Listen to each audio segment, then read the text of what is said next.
All right, so we're diving deep again today and going beyond those, those typical headlines. And this time we're heading to the Caucasus region, Okay. Georgia. Oh, wow. The country, not the state. Right, of course, yeah. We're going to unpack a real-life situation today Mm-hmm.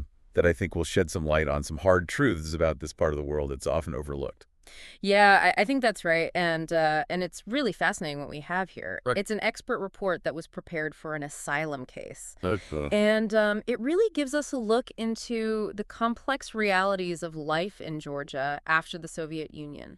And leading us through all of this is Maksim Kharitonov, Right. who is a specialist on post-Soviet countries. Exactly. He's got a degree in international law, experience investigating human rights violations, hundreds of expert reports under his belt, and Dees even runs a YouTube channel and website dedicated to human rights in these regions. Yeah, that's right.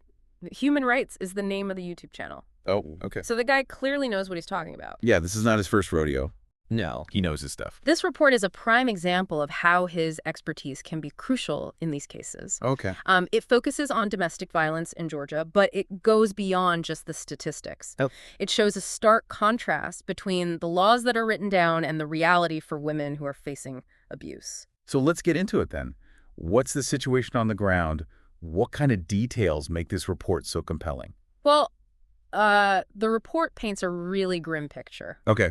You know, imagine in some rural areas of Georgia, almost 1 in 4 women believe it's not okay to seek outside help Wow. for domestic violence. That's a powerful statistic. This says a lot about how deep-seated the patriarchal values are in the culture of silence Yeah. that surrounds what a lot of people consider to be family matters. It's almost like they're trapped by their community before you even factor in the abuser, Yeah, which is a heartbreaking thing to think about. it is. And you know what makes it even more tragic is that Georgia actually has laws to protect victims. Okay. Restraining orders, crisis centers, these all exist. But as the report shows, enforcement of these laws is weak. There aren't enough resources, and the pressure from society often overrides those legal protections. So there's this gap between what's promised and what actually happens, Yeah. which I think feels like a betrayal, Yeah, especially when you think about the specific asylum case that this report was prepared for. absolutely. And this is where the story takes an even darker turn. Okay. We can't give out any personal details to protect the people involved, but what we can say is that this case involves a woman whose husband is allegedly a member of the White Eagles. Hold on. White Eagles, that sounds kind of ominous. Yeah. Tell me more. Who are they? They're a paramilitary group that was active during some of the conflicts that were going on in Georgia in the early 90s. Okay. Now, while those conflicts have officially ended, the report suggests that these groups and their members, especially in rural areas, can still have quite a bit of influence. It definitely adds another layer of danger and complexity to what is already a volatile situation. You've got this woman trapped in a cycle of abuse, and now we're finding out that her husband might be tied to this group with a history of violence. And this raises an important question that the report addresses head on. Okay. Is it even possible for this woman to relocate within Georgia? Okay. And the expert's answer is a clear no. Why is that? Why wouldn't moving to a different part of the country offer her some protection? Well, you'd think so, right? But Yeah. remember, Georgia is a pretty small country with close-knit communities. Right. Word gets around fast, and for a woman to move on her own would come with a lot of social stigma. It's like she's stuck between a rock and a hard place. Yeah. It's not just her abuser that she has to worry about. Yeah. It's the whole social structure that's working against her. Right. And this is already pretty bleak. Yeah. But the report digs even deeper, Okay. looking into the impact of all of this on her mental health. Right. The report mentions that she's dealing with PTSD, depression, panic attacks. It paints a really clear picture of the damage this kind of abuse and systemic failure can cause mentally and emotionally. Yeah. And then, as if that weren't enough, getting good mental health care in Georgia, especially outside of the capital, is another huge obstacle. So she's running into hurdles everywhere she turns. The system doesn't protect her. She suffers immensely.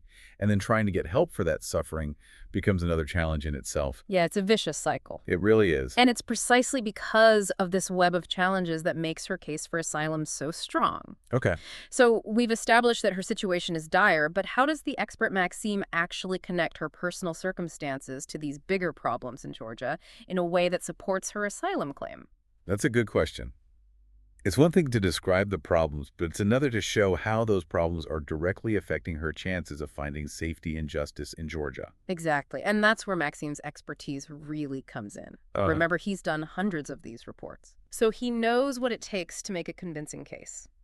One of the main things he focuses on is the idea of credibility. Credibility? Yeah. What does that have to do with an asylum case? Well, it's really important. Asylum seekers have to convince the authorities that their fear of persecution is real, that what they're saying is believable. Right. And that's where the report's deep dive into Georgia's societal norms becomes so important. It explains why this woman might have hesitated to report the abuse, why she might have felt trapped and helpless. It's like he's saying, look, given how patriarchal Georgian society is, especially in rural areas, her not going to the police actually makes her story more believable. Yeah, exactly. It fits with the reality on the ground. Okay. The report even gives specific examples of how these attitudes play out in legal and social situations. Okay. For example, there's this widespread belief that domestic violence is a private matter, Oh, wow. that it should be dealt with within the family, not by outsiders. So even if she wanted to report the abuse, she would have been under huge pressure to stay quiet. Exactly. And like we talked about earlier, even if she had gone against that pressure, there's no guarantee that the police would have taken her seriously. Right. The report says outright that Georgia's police and court systems are riddled with corruption, and they're just not effective, Oh, wow. especially when it comes to cases of domestic violence. Oh, geez. It cites statistics that show really low conviction rates, even when there's clear evidence. That's awful. Yeah, The system itself is part of the problem. it is. But what about other support services, like shelters or NGOs? Couldn't she have gone to them? That's a good point. Yeah. And the report does mention that those services exist, Okay. but it also points out the huge challenges of actually getting to them. Like what?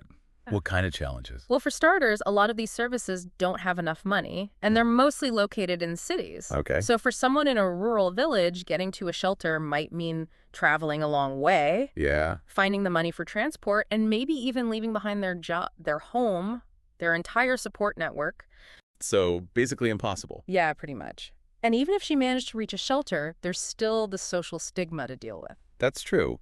In a small community, everyone knows everyone else's business. Exactly. The report really emphasizes how much shame is associated with seeking help for domestic violence. It's seen as bringing shame on the family. Oh. And women who do come forward are often shunned, blamed, or even pressured to go back to their abusers. So it's not just about physical safety, but also the psychological and social pressure that makes escape so difficult. Exactly. And then we haven't even factored in her husband's alleged ties to the White Eagles. Oh, right. Yeah. Okay, let's talk about that. Yeah. How does Maksim tie that to her asylum claim? He does it by giving historical context and stressing how much influence these paramilitary groups still have. Okay. He explains that the White Eagles were active during Georgia's conflicts back in the early 90s, which was a very violent and unstable time. Okay. But those conflicts ended a long time ago. Why does that history matter now? Because, as the report suggests, even though the fighting has stopped, the impact of those conflicts is still felt. Right. Many of these groups still have their structures, their networks, their influence, especially in areas where the government's control isn't as strong. So it's not just about him being a member of this group, but what that membership means. Right. Access to weapons, connections to powerful people, maybe even being above the law. Exactly. The report argues that this connection makes her situation much more dangerous because her husband could use these ties to threaten her, track her down, even hurt her if she tried to escape or get help. And proving his involvement with the White Eagles would be tough, right? I mean, these groups are secretive. Wouldn't that hurt her case? Well, you'd think so, but Maksim is smart. He focuses on what he calls plausibility. Okay. He doesn't have to definitively prove her husband's a member. He just needs to show that it's a real possibility, given what we know and the situation. Okay, how does he do that? He uses a few key pieces of evidence. First, she provided a veteran ID card that belongs to her husband. Okay, so a veteran ID card. Wouldn't that mean he was in the official military, not a paramilitary group? That's where Maksim's deep knowledge of the post-Soviet world is so helpful. He explains that in the chaotic period after Georgia's conflicts, the lines between the official military and these paramilitary groups were blurred. Okay. People who fought in these groups might have received official recognition, even if what they did was never recorded. So the ID card doesn't prove he was in the White Eagles, but it does suggest he was involved in some way Right. during that time, which makes her claims more believable. Exactly. And the report goes even further. It highlights how important that veteran ID card is in Georgia. Okay. It's not just an ID, it's a symbol of status of influence and maybe even a way to avoid scrutiny. So it's like a get-out-of-jail-free card. Yeah, kinda. It suggests that he might be able to operate outside the law, which makes her situation even more risky. Right. And that goes back to what we were saying about corruption in the police and courts. If he does have those kinds of connections, it's even less likely she would find justice or protection. Exactly. It's a pretty bleak picture. We've got the widespread domestic violence, the weak and often corrupt legal system, the influence of these paramilitary groups, and now this ID card that adds another layer of threat. Yeah, it's like she's trapped in a system that's meant to silence and control her. That's a good way to put it. And we haven't even fully talked about the psychological impact of all this yet. Right. The report details how much this whole situation has affected her mentally and emotionally. Yeah. She's dealing with PTSD, depression, panic attacks. These are serious conditions that need special care, which, as we've discussed, is really hard to get in Georgia, especially outside the capital. And what's really interesting is how Maksim connects her mental state to her credibility as an asylum seeker. Okay. He argues that her trauma, her fear, her reluctance to speak openly aren't signs that she's weak or making things up. Okay. They're the natural result of the prolonged abuse and the system failing her over and over again. So he's basically saying, don't dismiss her because she's struggling. Her struggles are part of the story. Exactly. He's reframing her trauma as evidence, as proof of the danger she's in. And that's really important because it helps counter the skepticism that asylum seekers often face. It makes her experience more human. Yeah. It's harder to dismiss her as just another case. Exactly. And this leads us to Maksim's main conclusion. He states very clearly that going back to Georgia would put her in serious danger. Okay. And he doesn't base this just on the possibility of more abuse from her husband. Well, He looks at the whole picture, the cultural barriers, the failures of the system, the Yeah. trauma she's gone through. so it's not just about getting away from one abuser, but escaping a whole system that has failed to protect her. Exactly. And that makes for a very strong argument in support of her asylum claim. Wow. Yeah. This has been quite a journey. We started with one woman's story, and now we're talking about systems failing, cultural barriers, and the long-lasting effects of conflict. It is, and I think it shows how powerful Maksim's expertise is. Yeah. He doesn't just present the facts, he weaves them into a story that makes the human side of the legal arguments clear. You're right. It's like he's made a map of Georgia. We see the danger this woman is in because of their husband, but then we zoom out and see the bigger picture. The weak law enforcement, the corruption in the courts, the lack of support, and the attitudes that make it so hard for women to escape violence. And by connecting all those things, he builds a really strong case for why her fear is real and why sending her back to Georgia would be putting her in danger. It's a scary thought, Yeah. but it also reminds us that behind every asylum case, there's a real person with a story. Their life is on the line. Absolutely. And while this report was written for a specific reason to help this woman's asylum case, it's relevant to a lot more than just her. Yeah. It makes us think about Georgia's human rights record, whether it's committed to protecting its citizens and the problems it faces in dealing with these deeply rooted issues. It also makes you wonder about what the rest of the world should be doing. Yeah. If someone is running from persecution and can't find safety in their own country, what are their options? Is asylum the only answer? What responsibility do other countries have to help? Those are tough questions with no easy answers. But what we've learned today is that these issues are important. We can't just ignore the suffering that's happening in other parts of the world, especially when there are clear problems with the system. You're right. It's easy to feel overwhelmed by how big these problems are, Yeah. but we can't let that stop us from doing something. Exactly. And sometimes that first step is just listening, hearing the stories of people who are going through these things. This woman's story, even though we don't know her name, has stayed with us. It's a stark reminder that behind the numbers, behind the legal stuff, there are real people whose lives are at stake. Okay, so as we wrap up this deep dive, let's think about what we've learned. We've gotten a glimpse into the reality of domestic violence in Georgia, the challenges that victims face trying to get justice and support, and how cultural norms, a broken system, and personal trauma all come together. Right. But most importantly, we've been reminded that one person's story can teach us a lot and make us want to act. Yeah. Let this be a starting point for learning more. Find out more about Georgia, about domestic violence and mental health, about how asylum works, and what the world's responsibility is to people fleeing persecution. Knowledge is power, and the more we understand, the better we can help. Thank you for joining us on this deep dive. Until next time, keep questioning, keep learning, and keep diving deep. So we've established that this woman's situation is dire. But how does the expert Maksim Kharitonov actually connect her personal circumstances to the broader issues in Georgia in a way that supports her asylum claim. Yeah, that's the million-dollar question, right? It's one thing to just describe the problems, Right. but how do you actually demonstrate how they're directly impacting her chances of finding safety and justice within Georgia? Exactly. And this is where Maksim's expertise really shines through. Okay. Remember, he's prepared hundreds of these reports, Yeah. so he understands what it takes to make a compelling case. Okay. One key aspect he focuses on is the concept of credibility. Credibility. How does that play into an asylum case? Well, it's crucial. Asylum seekers have to convince authorities that their fear of persecution is well-founded, Okay. that their claims are believable. Okay. And that's where the report's deep dive into Georgian societal norms becomes so important.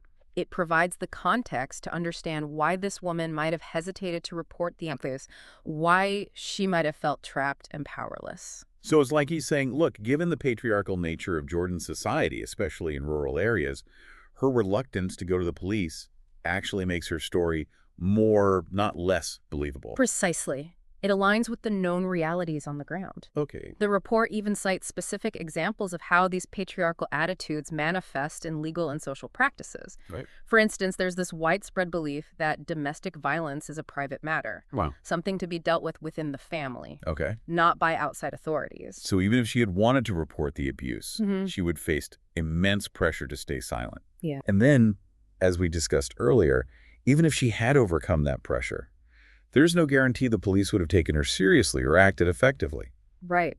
The report explicitly states that Georgia's police and judicial systems are plagued by corruption and ineffectiveness, particularly when it comes to domestic violence cases.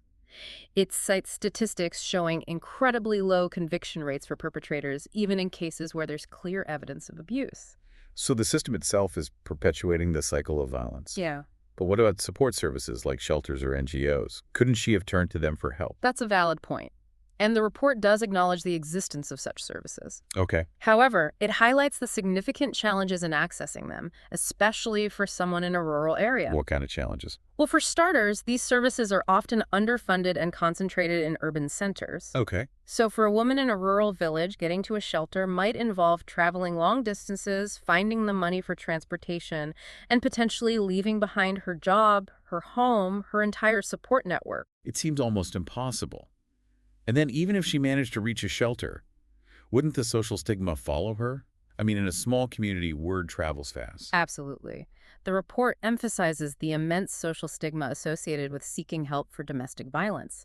It's often seen as bringing shame upon the family. Right. And women who do come forward are frequently ostracized, blamed, or even pressured to return to their abusers. So it's not just a matter of physical safety, it's about the psychological and social pressures that make escape so incredibly difficult. Exactly. And then we haven't even factored in her husband's alleged ties to the White Eagles. Oh, This element adds a whole other layer of complexity and danger to the situation. okay, let's talk about that. How does Maksim connect that piece of the puzzle to the asylum claim? He does so by providing historical context and emphasizing the enduring influence of these paramilitary groups. He explains that the White Eagles were active during Georgia's conflicts in the early 1990s, a period marked by widespread violence and instability. Right. But those conflicts ended decades ago.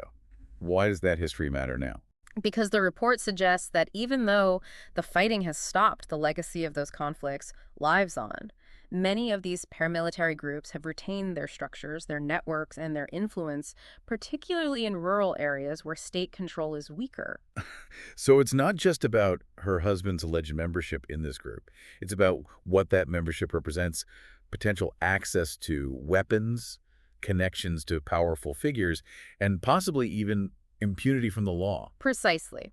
The report argues that this connection significantly increases the risk to her safety, as her husband could potentially use these connections to intimidate her, track her down, or even harm her if she were to attempt to escape or seek help from authorities. And to make matters worse, proving his involvement with the White Eagles could be difficult, right? These groups operate in secrecy. Wouldn't that weaken her case? You'd think so, wouldn't you? But Maksim is clever. He focuses on what he calls plausibility. Okay. He doesn't need to definitively prove her husband's membership. Instead, he needs to show that it's a credible possibility given the known facts and the context. Okay, I'm intrigued. How does he do that? Yeah. He draws on a few key pieces of evidence. First, the woman provided a veteran ID card belonging to her husband. A veteran ID card. Yeah.